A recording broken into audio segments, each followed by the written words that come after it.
تسليما اللهم صل على محمد وعلى آل محمد كما صليت على إبراهيم وعلى آل إبراهيم إنك حميد مجيد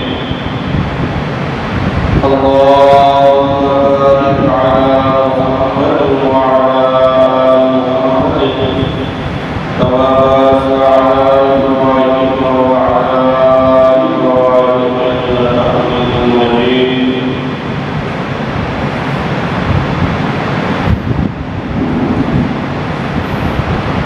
أما بعد أعوذ بالله من الشيطان الرجيم بسم الله الرحمن الرحيم لقد رضي الله عن المؤمنين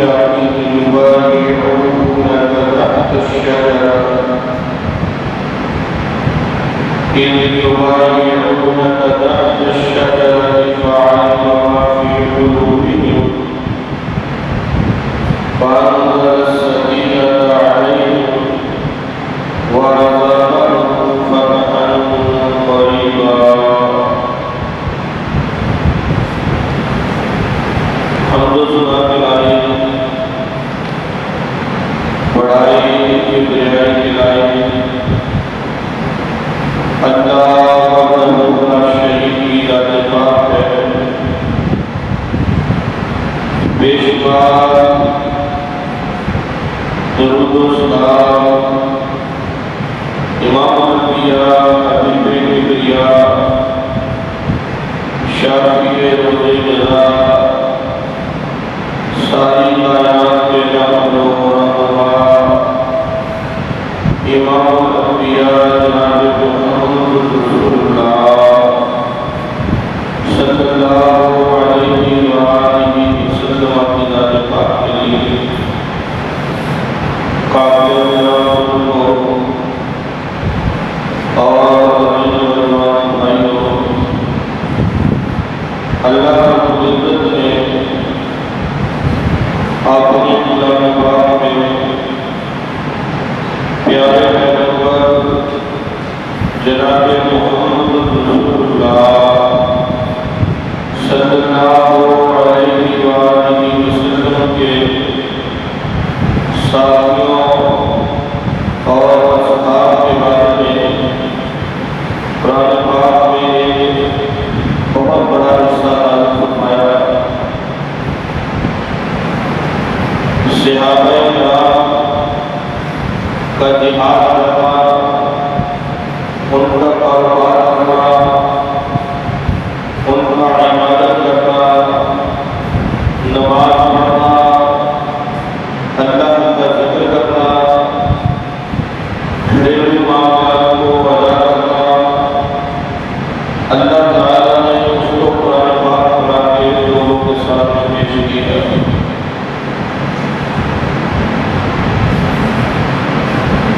یہ جو ابھی آپ حضرات نے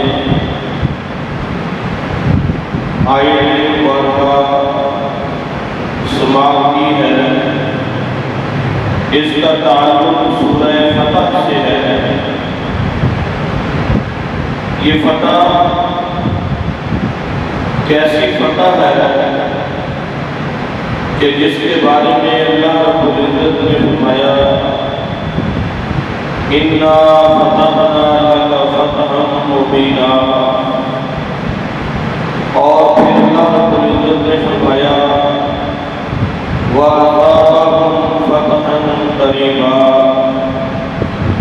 فَتْحًا مُبِينًا اور فَتْحًا قَرِيبًا یہ اللہ رب العزت نے کون سی فتح عطا فرمائی صحابہ کی فرمانبرداری صحابہ کی اطاعت گزاری اور خاص طور پہ اشرف بشرا اور اس سے بھی آگے 4 خلفائے راشدین رضی اللہ تعالیٰ عنہم اجمعین اللہ رب العزت نے ان کی شان میں اور مقام میں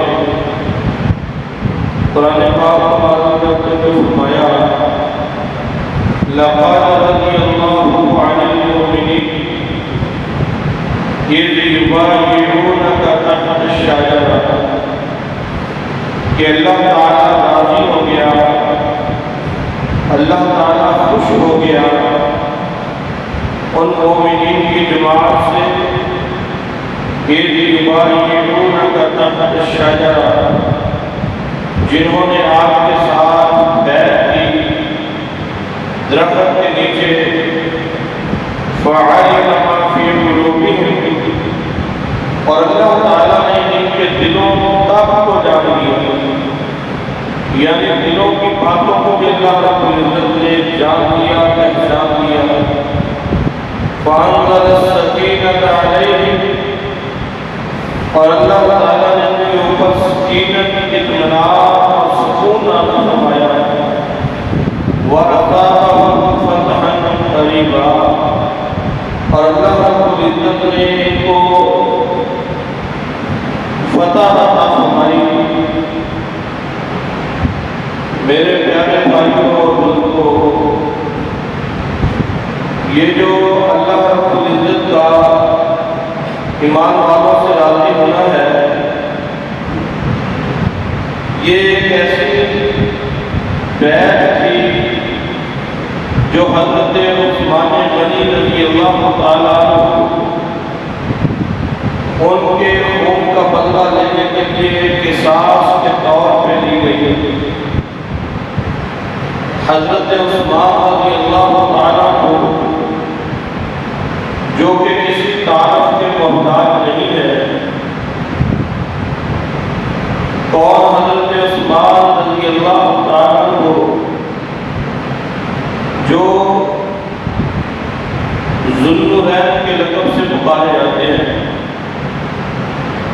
جو حضرت عثمان غنی رضی اللہ تعالیٰ کو غنی کے لقب سے پکارے جاتے ہیں، کہ جب بھی ضرورت پیش آئی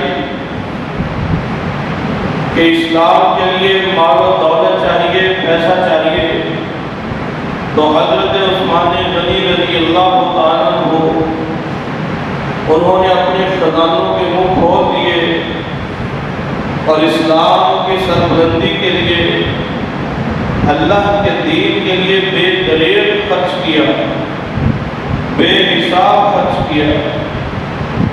تو اللہ رب العزت نے فرمایا، لقد رضی اللہ عن المؤمنین، اللہ تعالیٰ راضی ہو گیا مومنوں سے، اذ یبایعونک، جب انہوں نے آپ سے بیعت کی۔ میرے بھائیوں، یہ صلح حدیبیہ کا موقع ہے، سن 6 ہجری ہے، اور پیارے پیغمبر جناب محمد رسول اللہ صلی اللہ علیہ وآلہ وسلم عمرہ کی ادائیگی کے لیے ذی القعدہ کے مہینے ذوالحجہ میں حج ادا کرنے کے لیے جانوروں کو ساتھ لے کے وہ تشریف لاتے ہیں اور حدیبیہ کے مقام پہ ٹھہر جاتے ہیں۔ جب حدیبیہ کے مقام پہ ٹھہرتے ہیں، پتہ چلتا ہے کہ مشرکین مکہ پیارے پیغمبر جناب محمد رسول اللہ صلی اللہ علیہ وآلہ وسلم کو مکہ میں داخل نہیں ہونے دیتے۔ تو آپ حالات کا جائزہ لینے کے لیے بطور سفیر حضرت عثمان غنی رضی اللہ تعالیٰ عنہ کو مکہ میں بھیجتے ہیں۔ مکے والے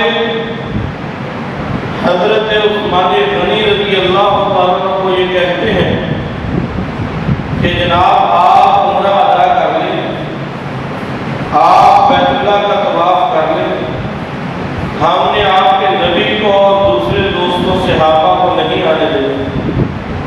تو حضرت عثمان غنی رضی اللہ تعالیٰ کو یہ بات بیان کرتے ہیں کہ میں یہ گوارا نہیں کر سکتا کہ حضور صلی اللہ علیہ وسلم مکہ سے باہر ہوں، میں بیت اللہ کا طواف کروں۔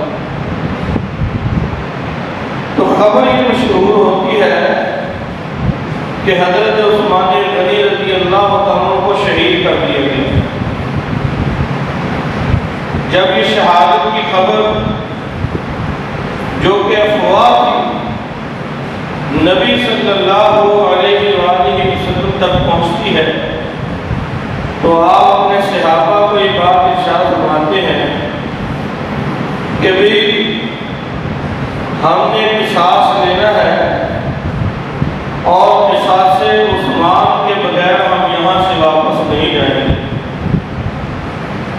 بہت ہی بڑی جسارت ہے مکے کے مشرکین کی اور بہت بڑی جرأت ہے ان کی کہ جو انہوں نے اتنا کبیر اور اتنا برا کام کیا کہ حضرت عثمان غنی کو جو کہ سفیر رسول ہے ان کو شہید کر دیا، لہذا ہم بیعت کیے بغیر واپس نہیں جائیں گے۔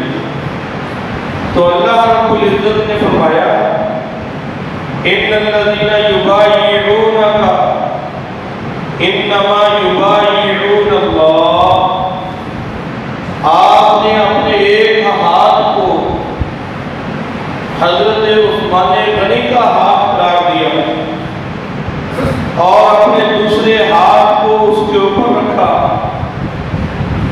پھر صحابہ اکرام نے ہاتھ رکھا اور آپ سے جوق در جوق بیعت کی، جس بیعت کا نام رکھا گیا بیعت رضوان۔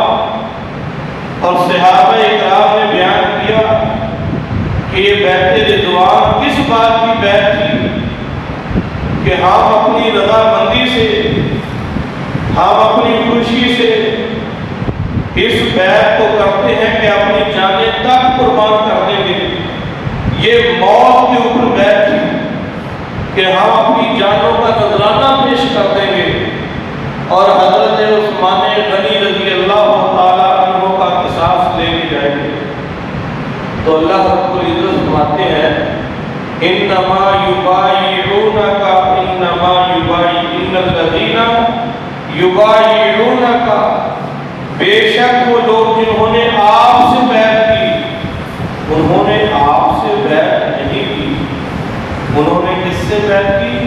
انما یبایعون اللہ، انہوں نے اللہ سے بیعت کی، انہوں نے آپ سے بیعت نہیں کی، انہوں نے یہ بیعت رضوان اللہ سے کی ہے۔ اور فرمایا ید اللہ فوق ایدیہم، اللہ تعالیٰ کا ہاتھ ہے تمام ہاتھوں کے اوپر، ان ہاتھوں پہ اللہ رب العزت کا بھی ہاتھ ہے، یعنی اللہ کی مدد بھی ہے، اللہ بھی آپ لوگوں کے ساتھ ہے۔ اللہ رب العزت نے فرمایا لقد رضی اللہ عن المؤمنین، اللہ تعالیٰ راضی ہو گیا ان لوگوں سے۔ میرے بھائیوں، حضرت عثمان غنی رضی اللہ تعالیٰ کو 18 ذی الحجہ کو شہید کر دیے گئے، اور کس انداز سے شہید کیے گئے وہ اگر تاریخ پڑھی جائے تو رونگٹے کھڑے ہو جاتے ہیں۔ حضرت عثمان غنی رضی اللہ عنہ کو منافقین نے، خارجیوں نے شہید کیا اور بڑی ہی ظلم اور زیادتی کے ساتھ شہید کیا گیا۔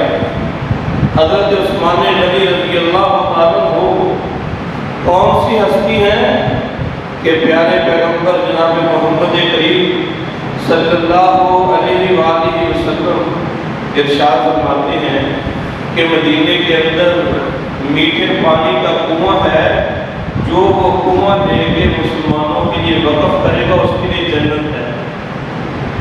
تو حضرت عثمان غنی رضی اللہ تعالیٰ عنہ چپ کر کے مجلس سے کھڑے ہوتے ہیں، وہ مجلس سے نکل کے جاتے ہیں، اس یہودی سے بات چیت کرنے کے بعد پیسے ادا کرتے ہیں اور حضور پاک کے پاس آ کے کہتے ہیں جناب وہ کنواں جو ہے وہ مسلمانوں کے لیے وقف کر دیا گیا۔ پیارے پیغمبر فرماتے ہیں مسجد نبوی کی توسیع کے لیے، مسجد نبوی کی توسیع کے لیے یہ فلاں لوگوں کی زمین چاہیے، جی اس زمین کو لے کے مسجد نبوی ہم وسیع کریں گے۔ کون ہے جو جنت میں گھر بنانا چاہتا ہے؟ کون ہے جو اللہ تعالیٰ سے جنت حاصل کرنا چاہتا ہے؟ اس مسجد کے لیے جگہ لے کے وقف کرنا چاہتا ہے۔ میرے بھائیوں، وہ جگہ لے کے دینے والے، اس جگہ کو اللہ کے گھر کے لیے وقف کرنے والے وہ حضرت عثمان غنی تھے رضی اللہ۔ نبی صلی اللہ علیہ وسلم کی ایک بیٹی حضرت عثمان غنی رضی اللہ تعالیٰ کے گھر میں ہے، وہ وفات پا جاتی ہے تو نبی صلی اللہ علیہ وسلم کے پاس آتے ہیں، غم کی حالت ہے، پریشانی کا عالم ہے۔ پیارے پیغمبر اپنی دوسری بیٹی کا نکاح بھی حضرت عثمان غنی سے کر دیتے ہیں رضی اللہ عنہ۔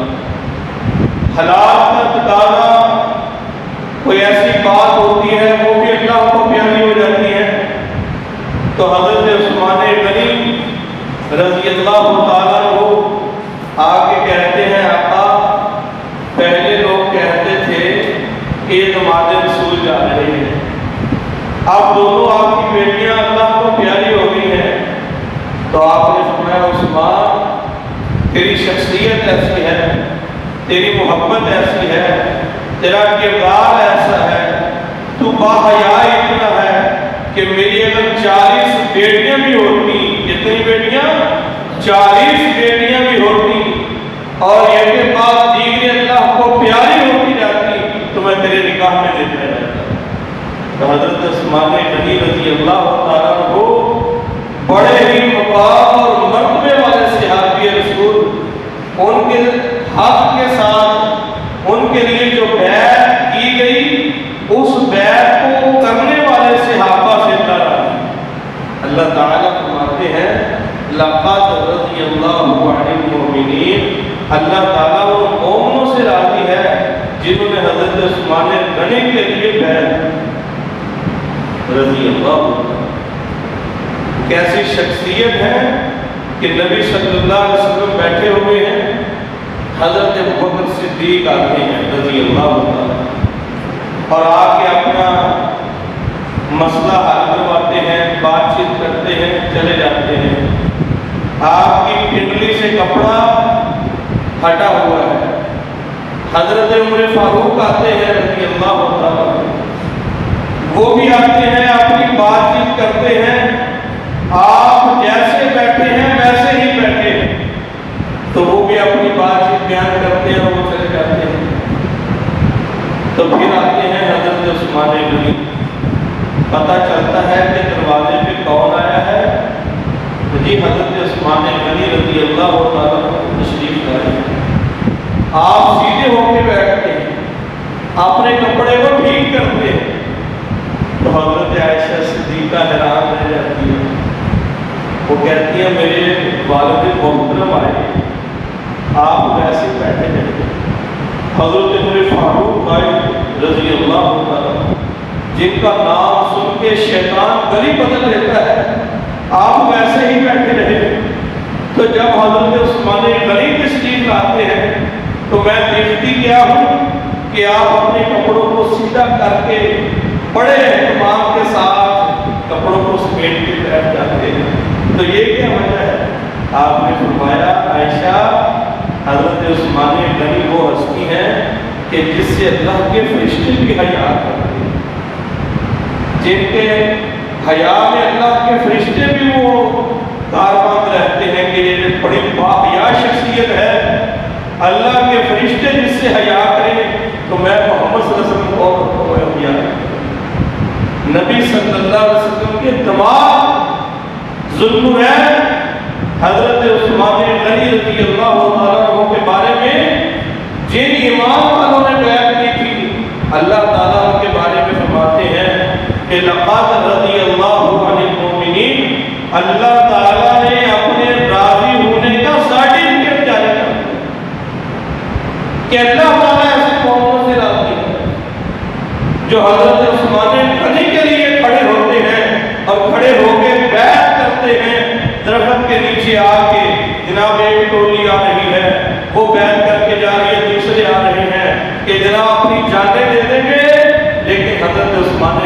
قصاص لیے بغیر واپس نہیں جائیں گے۔ تو اللہ رب العزت نے ان کی شان اور ان کے مقام پہ یہ بات ارشاد فرمائی، محمد رسول اللہ، محمد اللہ کے رسول ہیں، محمد اللہ کے رسول ہیں۔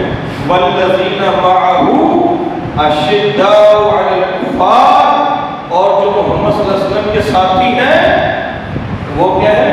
اشداء علی الکفار، وہ کافروں کے اوپر سخت ہے، ورحماء بینہم، اور آپس میں نرم ہے، آپس میں ان کے نرمی ہے۔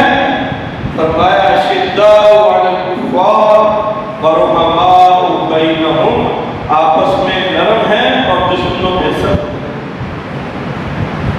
حضرت عثمان غنی، حضرت علی رضی اللہ تعالیٰ عنہ، حضرت عمر فاروق رضی اللہ تعالیٰ عنہ، حضرت ابوبکر صدیق رضی اللہ تعالیٰ عنہ، ان کا آپس میں کوئی اختلاف نہیں۔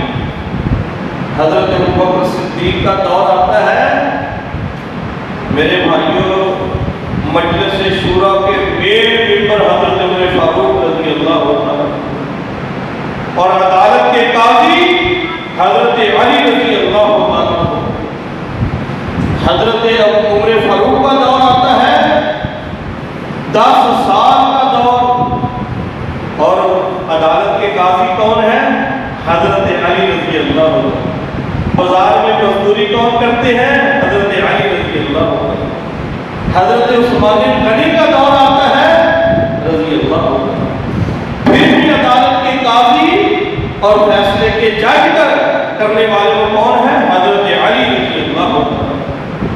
آج میرے بھائیوں، ان کے ایمان کی باتیں، ان کے ایمان کے اوپر شک اور ان کے ایمان پہ ڈاکے اور ان کی اخلاص پہ ڈاکے، کہ جن کے بارے میں اللہ رب العزت نے فرما دیا کہ اولئک الذین امتحن اللہ قلوبہم للتقوی، کہ اللہ تعالیٰ نے ان کے دلوں کو تقوی کے لیے، پرہیزگاری کے لیے پسند کہ ان کے دل کے اندر اخلاص اور تقوی جو ہے وہ بدرجہ عدم، یعنی مکمل طور پہ ان کے دل اخلاص اور تقوی سے بھرے ہوئے ہیں۔ اللہ رب العزت نے فرمایا فَعَلِمَ مَا فِي قُلُوبِهِمْ، جو ان کے دلوں میں موجود ہے اللہ نے وہ بھی معلوم کر لیا۔ ان کے دلوں میں کیا موجود تھا؟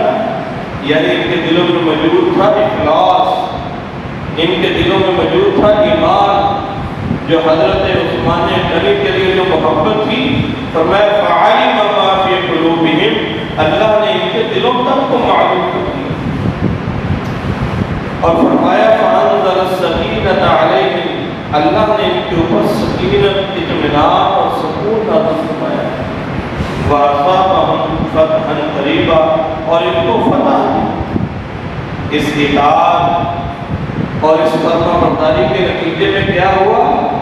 سن 6 ہجری کو میرے بھائیوں یہ بیعت ہو رہی ہے، سن 6 ہجری کو، سن 7 ہجری کو، سن 7 ہجری کو فتح خیبر ہو رہی ہے۔ سن 6 ہجری کو سارے صحابہ اطاعت اور فرما برداری کے ساتھ بیعت کرتے ہیں، اور اس کے بدلے میں اللہ تعالیٰ کو کیا دیتے ہیں؟ فتح خیبر، سن 7 ہجری کو۔ اور حضرت عمر فاروق رضی اللہ عنہ خود بیان کرتے ہیں، فرمایا ہم نے جو پیٹ بھر کے کھانا شروع کیا، ہم نے جو پیٹ بھر کے کھانا شروع کیا تو وہ فتح خیبر کے موقع پہ کیا۔ مال غنیمت آیا، مال غنیمت اتنا آیا، پہلے تنگی تھی، تنگی کے دن کٹ گئے۔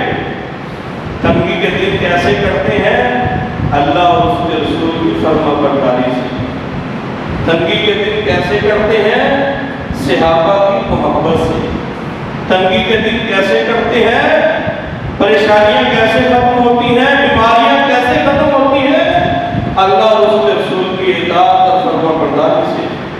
مدینہ میں پیارے پیغمبر تشریف لاتے ہیں تو ایک حکیم آتا ہے، حکیم آ کے پورا مہینہ بیٹھتا ہے، پورا مہینہ بیٹھنے کے بعد واپس جاتا ہے تو کوئی بیمار نہیں ملتا۔ وہ کہتا ہے میں اسی علاقے میں آیا ہوں کہ جس علاقے سے بیماریاں ختم نہیں ہوتی تھی، میں اسی علاقے میں آیا ہوں جس علاقے سے بیماریاں ختم نہیں ہوتی تھی۔ یہ وہی علاقہ ہے جس کا نام پہلے یثرب تھا، یعنی بیماریوں سے گھرا ہوا علاقہ، تب وہی علاقہ ہے مدینہ النبی ہے، صحابہ ہیں، اوس و خزرج ہے، مدینے کے اندر ایسی لوگ بستے ہیں، لیکن بیمار تو میرے پاس ہی کیا۔ بیماریاں وہ آئیں گی جب اللہ اور اس کے رسول کی مخالفت ہوگی، اللہ اور اس کے رسول کی ہم مخالفت کریں گے تو بیماریاں آسمانوں سے اور زمینوں سے نکلیں گی۔ اور پیارے پیغمبر فرماتے ہیں ایسی بیماریاں کہ جن کو کوئی جانتا بھی نہیں تھا، جن سے کوئی واقف بھی نہیں تھا، جو پہلے لوگوں میں موجود ہی نہیں تھی۔ تو میرے بھائیوں ایسے ہے کہ فلاں بیماری وہ کیوں بیماری ہے؟ اللہ اور اس کے رسول کی مخالفت، صحابہ سے نعوذ باللہ بغض، اور یہ بیماریاں آ رہی ہیں۔ اللہ تعالیٰ ہمیں معاف فرمائے، اپنی اطاعت اور رسول کی اطاعت اور صحابہ کی محبت عطا فرمائے، اللہ تعالیٰ اپنی اخلاص کے ساتھ عبادت عطا فرمائے۔ میرے بھائیوں یہ بیماریاں ایسے ختم نہیں ہوگی، ایسے ختم نہیں ہوگی، اللہ اور اس کے رسول کی عبادت اور صحابہ کی محبت کے ساتھ۔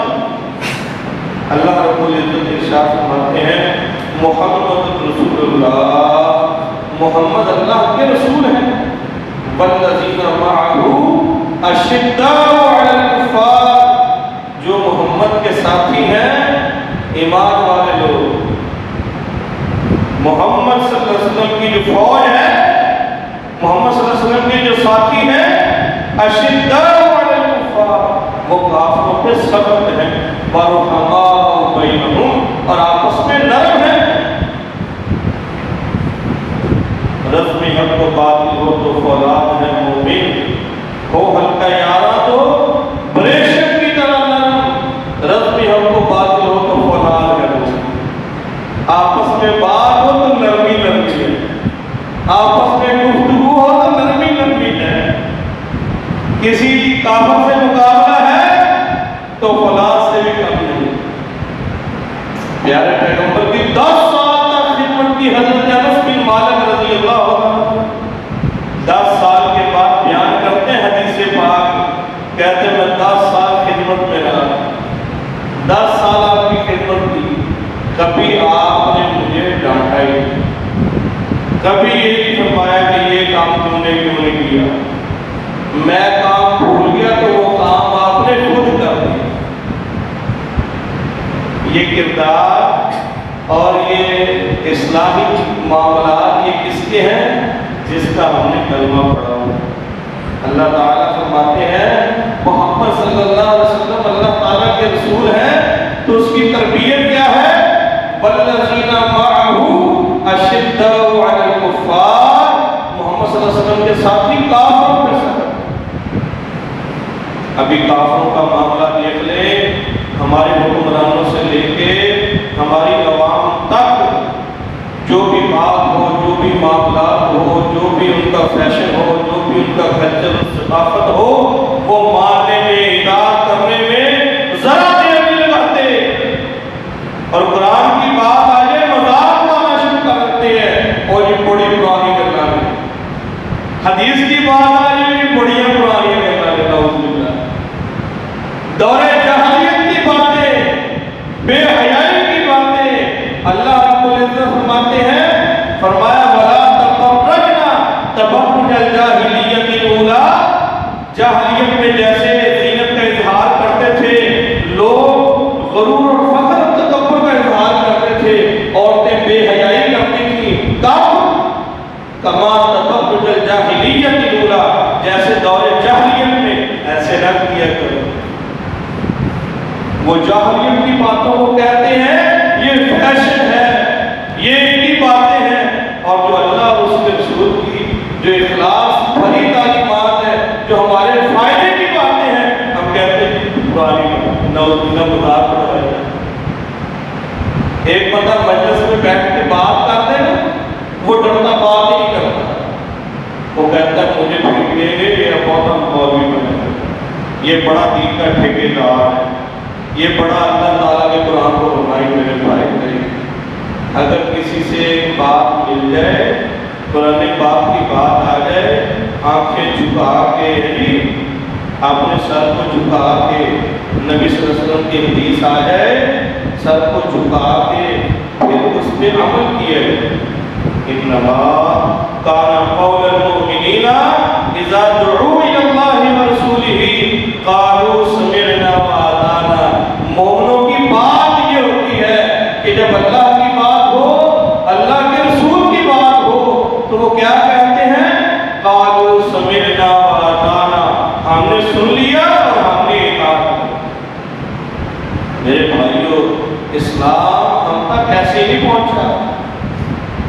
اسلام کے لیے صحابہ نے قربانیاں دی ہیں، اور ذی الحج کی 18 تاریخ کو حضرت عثمان غنی رضی اللہ تعالیٰ عنہ مظلوم مدینہ، خلیفہ سوم، ذو النورین، پیارے پیغمبر کے داماد، اور جناب اسلام کے لیے بے دریغ خرچ کرنے والے مدینے کے اندر اونٹ آتے ہیں غلے سے بھرے ہوئے، قحط سالی کا موسم ہے،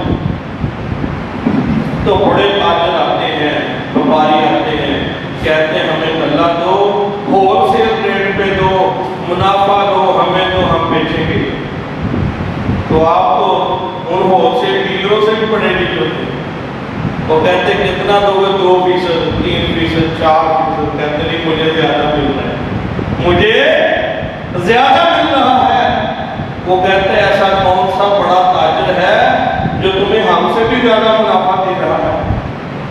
تو حضرت عثمان غنی وہ سارے اونٹ مسجد نبوی کے سامنے لا کے کھڑے کر دیتے ہیں، پیارے پیغمبر کو فرماتے ہیں جتنے بھی اونٹ ہیں سارے گلے سے لدے ہوئے یہ اللہ کی راہ میں غریبوں میں بانٹ دی جائے۔ میرے بھائیو، وہ اللہ ہے کہتے جو مجھے سب سے زیادہ منافع دے رہے ہیں، وہ اللہ تعالیٰ کی ذات ہے، بے دریغ خرچ کرنے والے۔ پیارے پیغمبر فرماتے ہیں غزوہ تبوک کا موقع ہے، فرمایا چندہ لے کے آؤ، حضرت عثمان غنی کھڑے ہوتے ہیں رضی اللہ عنہ، 1000 دینار یعنی 200 روپیہ چاندی، 100 گھوڑے، 1000 اونٹ، یہ کون دے رہے ہیں؟ حضرت عثمان غنی۔ فرمایا عثمان آج کے بعد کوئی عمل کرو یا نہ کرو، تم سیدھے جنت میں جاؤ۔ وہ ہے حضرت عثمان غنی رضی اللہ عنہ۔ فرمایا عثمان کوئی بھی عمل تمہیں اب نقصان نہیں دے سکتا، لیکن اس کے باوجود ایمان کی حالت یہ تھی کہ جب قبر کا ذکر آتا، قبر کا، تو صحابہ اکرام بیان کرتے ہیں کہ حضرت عثمان غنی کی جو داڑھی تھی وہ آنسوں سے تر ہو جاتی۔ صحابہ نے کہا عثمان حشر کا ذکر آتا ہے، اللہ کے سامنے کھڑے ہونا کے ذکر آتا ہے، وہ پل صراط کا ذکر آتا ہے، تم اتنا نہیں ہوتے اور اتنا غمزدہ نہیں ہوتے، قبر کے لیے بڑا پریشان ہوتے ہو۔ کہتے ہیں وہاں باقی لوگ بھی موجود ہو، تو وہاں پہ تو ایک پورا مجمع جمع ہوگا، یعنی کسی کی طرف دیکھ کے حوصلہ ہی ہو جائے کہ چلو بھی کھڑا ہے، تو قبر میں میں اکیلا بھی ہوں گا جو اللہ کے جواب، اللہ کے فرشتوں کو جواب دے رہا ہوں گا۔ وہ جواب اگر نہ آئے اللہ اکبر تو پھر کیا بنے گا؟ میرے بھائیوں، ایمان کی حالت پھر بھی یہ تھی، جنتوں کے سرٹیفکیٹ لے کے آرام سے ہی بیٹھے کہ جی میں تو پورا پرفیکٹ سرٹیفکیٹ مجھے جنت کا مل گیا، میں آرام سے بیٹھ جاؤں، میں کوئی عمل کروں یا نہ کروں۔ بھائی عمل کرنا انسانی عبادت بندگی کا تقاضا ہے، نماز پڑھنا بندگی کا تقاضا ہے، کلمہ لا الہ الا اللہ پہ جنت ہے، نماز پڑھنا بندے کی بندگی ہے، انسانیت کی انسانیت ہے۔ وہ ایسے نہیں ہے کہ جناب نمازوں کے اندر جنت ہے، یہ انسان کے لیے اللہ تعالیٰ نے فرائض رکھے ہیں کہ تو بندہ ہی کب ہے، تو انسان ہی کب ہے، اللہ تعالیٰ خالق ہے تو مخلوق ہی چاہے جب جھکے گا اللہ کے سامنے۔ تو اللہ تعالیٰ سے دعا ہے کہ اللہ تعالیٰ اپنی اطاعت اور برداری کی عبادت اور اپنے رسول کی محبت اور اطاعت اور